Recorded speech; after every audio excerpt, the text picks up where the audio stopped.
Polk County, Florida does not mess around when it comes to crime. And our next guest made sure this criminal found out the hard way.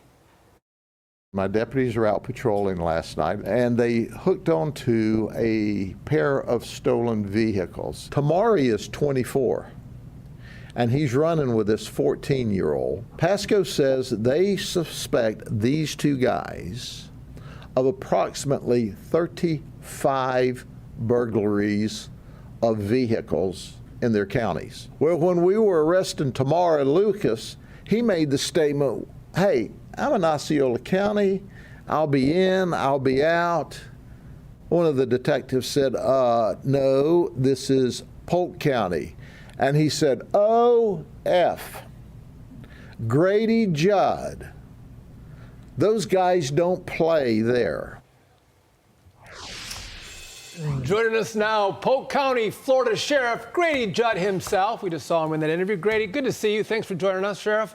As a former prosecutor, as a former DA, I always appreciate tough on crime sheriffs, so thank you for that. But here's what I'm confused about, Sheriff.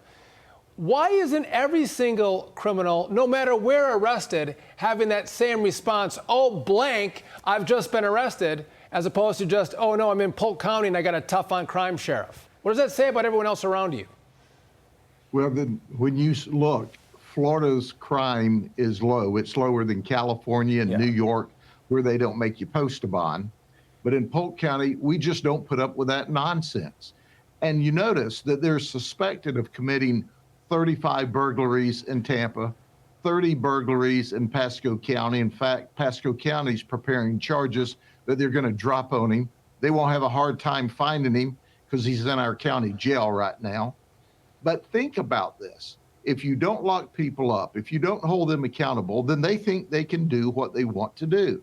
And this guy and his criminal light, the 14-year-old, are out at 1 o'clock in the morning with some other buddies and apparently just ripping off Tampa and Pasco County, but they were cruising through Polk County. They weren't stopping here. Sheriff, it also requires you having prosecutors and district attorneys who have your back.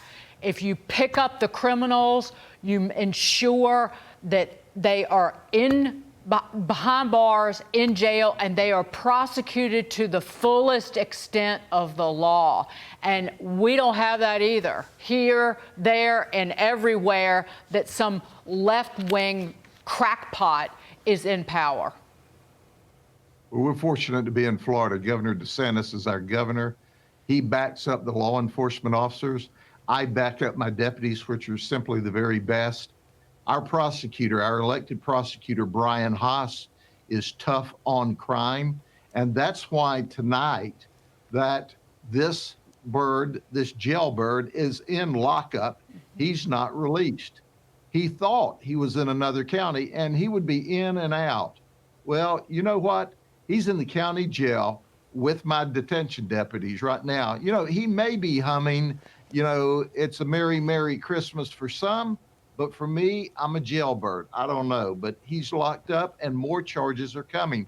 But you've got to be tough.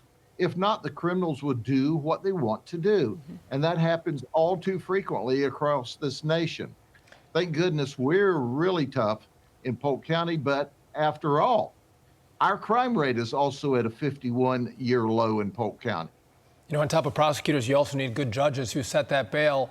But Sheriff, what I find fascinating is that you have a constituency that loves that you're tough on crime.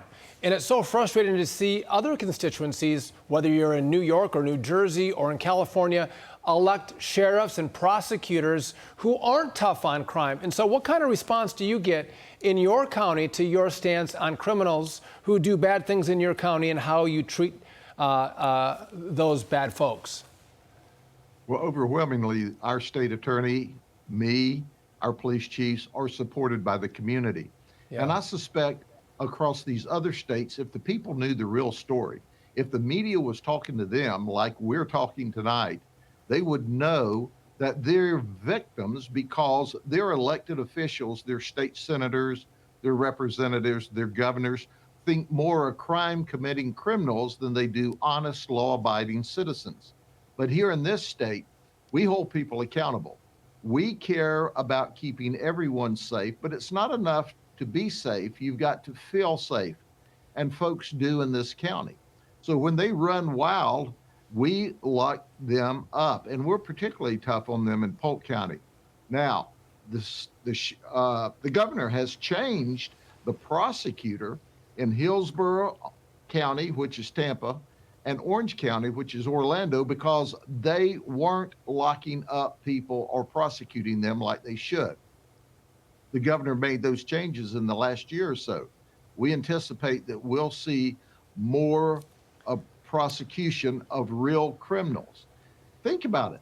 This one guy that we arrested last night, he's got 30 previous crimes that he's charged with, 8 convictions, and Hillsborough had never sent him to prison.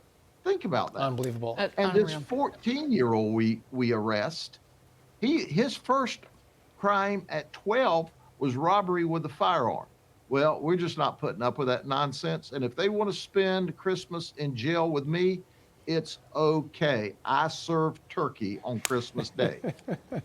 Sheriff, low taxes or no taxes and tough sheriffs like yourself, one of the reasons why people are flocking to Florida. We appreciate you joining us and being one of the great sheriffs this country produces.